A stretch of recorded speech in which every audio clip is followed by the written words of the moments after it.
Hey guys, how you doing? I want to welcome you to week 3. You guys are doing really, really well as a group. I think that going through some of the discussion boards and the critiques especially, I think that and the assignments, the written assignments, I'm looking at week 1 and then I looked at week 2, and just the difference between week 1 and week 2 was just astonishing. And this is only the second week of the class. So let me give you an example. For example, week 1 students are saying stuff like, well, this is making me feel, it feels cold and dark and it makes me feel lonely. Okay. And now week 2, we're getting things like the image is backlit and the front light or indirect lighting gives the image a cool feel, which makes it seem desolate, which gives me a lonely feeling. That's what we're shooting for. Adjectives, descriptions. Why?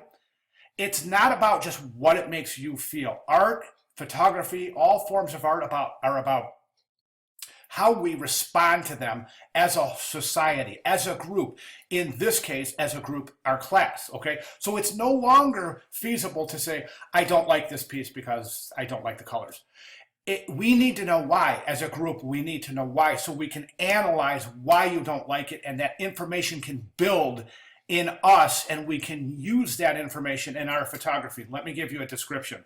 The example I just used about something being backlit or whatever I said, where it makes it appear as it's cold and desolate. Well, these are things that we can look at in art and photography, and as long as we can recognize them to the point where we can verbally describe what we're talking about, then we're able to make these connections.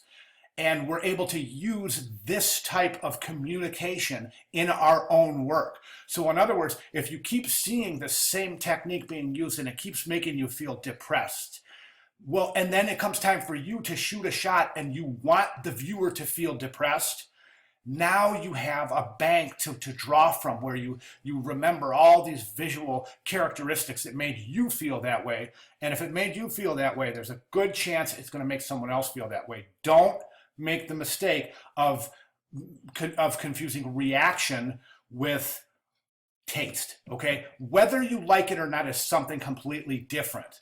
I don't think whether you like it or not is as important as why you may not like it.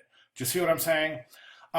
You get a lot more out of art when you try to determine what the artist's intent was than you do by simply resting at, well, I don't like it because the colors make me anxious. Do you see what I'm saying?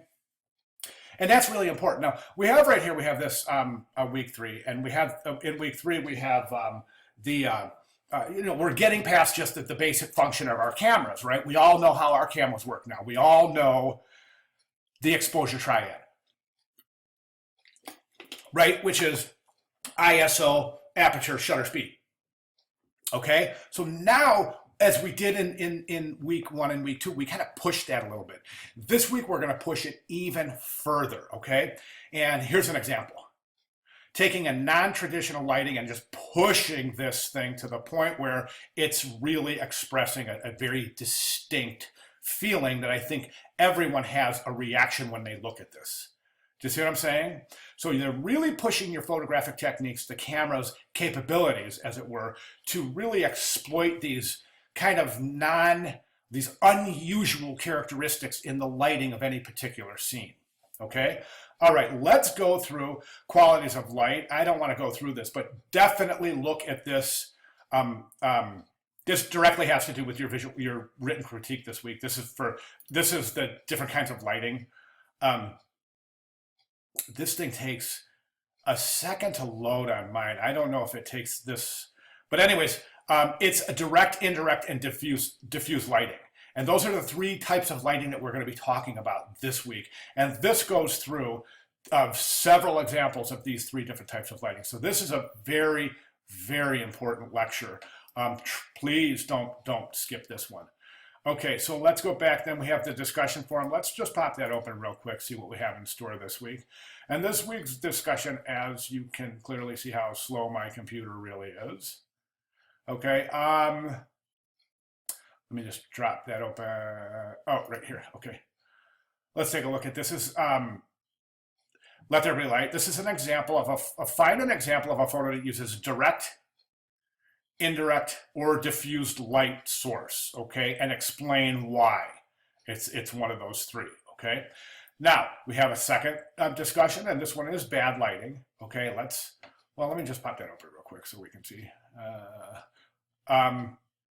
Oh, you have your response posts. Anyway, let's go back to this right now. I just want to show you this. This is discuss the lighting of this photograph above and answer the questions in your responses. What issues do you see with the photo, and what would you do differently? Please do not say a fill flash.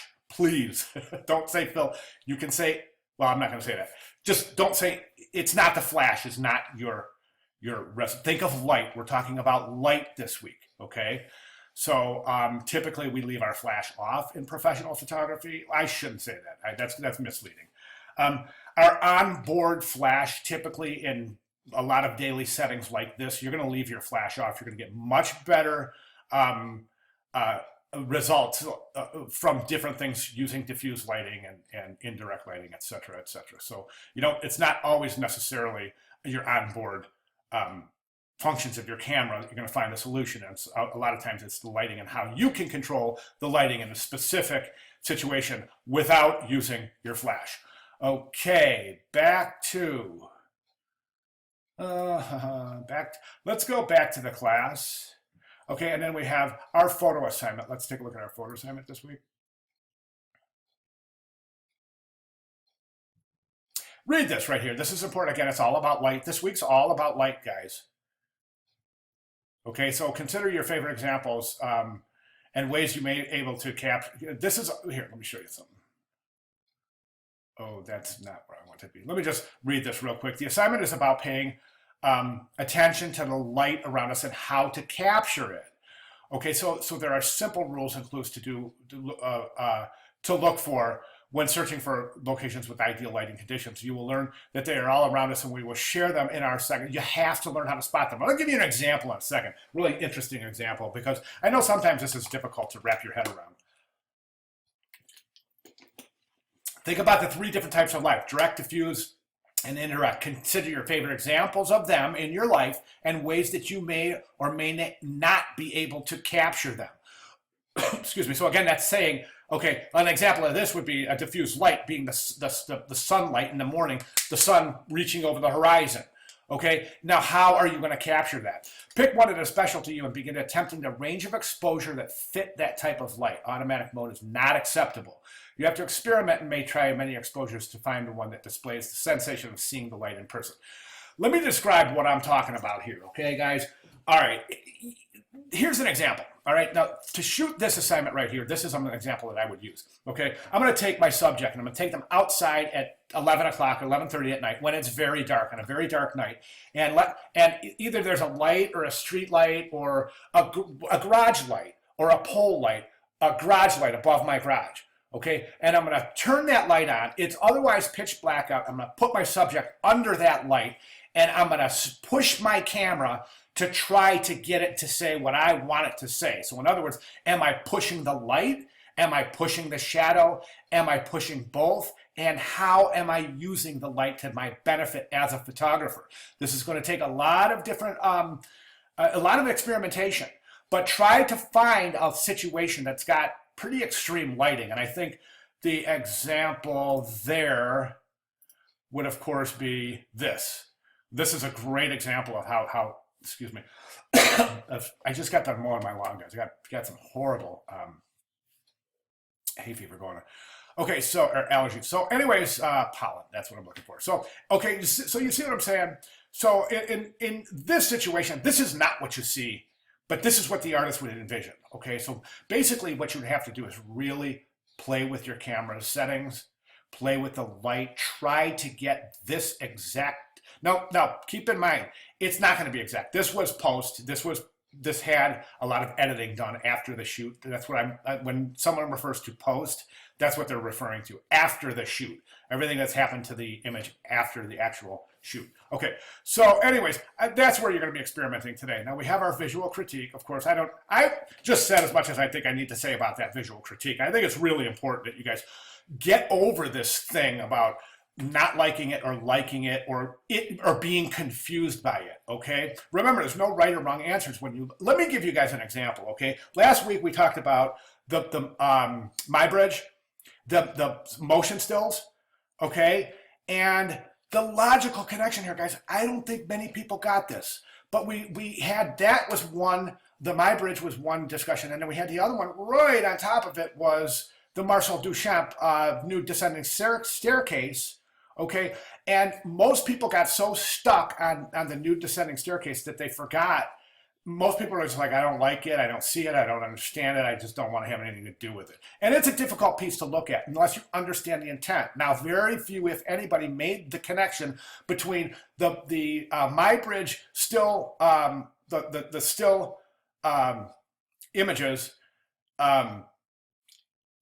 motion stills, and made that connection with the Marcel Duchamp piece. The Marcel Duchamp piece is basically called cubism, cubofuturism. The idea is that if you had Muybridge's, all of his horse images, okay, so the horse running across the screen, if you took all of those, and let's say there were transparencies, and you put them all on top of each other, that's what you would get with the the cubofuturism. That new descending staircase would be that type of motion study, okay? The reason I'm bringing this up, and then I'll cut this short, the reason I'm bringing this up is because, again, it's really super important to get over whether you like it or not and decide why, decide what the artist's intent was and how you can use it in your own work. Another example is Bresson's bicycle.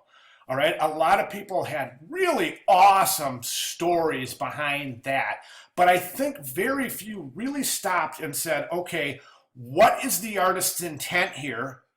And the obvious question in Bresson's bicycle is it intended that that bicyclist was in there at that particular moment in time? That's the part that I'm trying to get you guys to think about. Okay, because that makes all the difference in the world. Let me give you an example. I shot once, I was shooting from inside a stone archway from a church, a Gothic church, downtown Cleveland. And I was shooting out, and it was a very, very cool perspective shot with tons of texture and some really cool lighting techniques. At the end of the image, there was a little opening of the archway, okay? When I shot it, I never realized until I really got into post and I looked at it, and the moment I shot it, there was a bus rolling by, and you could see it, clearly see at the end of this really Gothic, almost timeless old world. And then there's clearly a bus driver right there. And it was just one of these Muybridge moments where if you were to look at that, would you say, was that intended? And I think in a case of a bus going by that type of a archway, I think the obvious answer is, of course not. How could one time that? You can't. But the Bresson bicycle is something different. That could have been timed, although I don't think it was. Okay, I'm over 13 minutes, didn't want to do that, but anyways, that's where we're at, guys. So again, everyone's doing fantastic, and if you have questions, please let me know. You guys know by now I'm pretty good about being active in the class. I want to say real quick, I can't possibly reply to all discussion board posts. I hope you guys don't. I don't mean any disrespect to anybody if I'm not replying. It's just I cannot possibly get to all of the response posts. I shoot for 90%.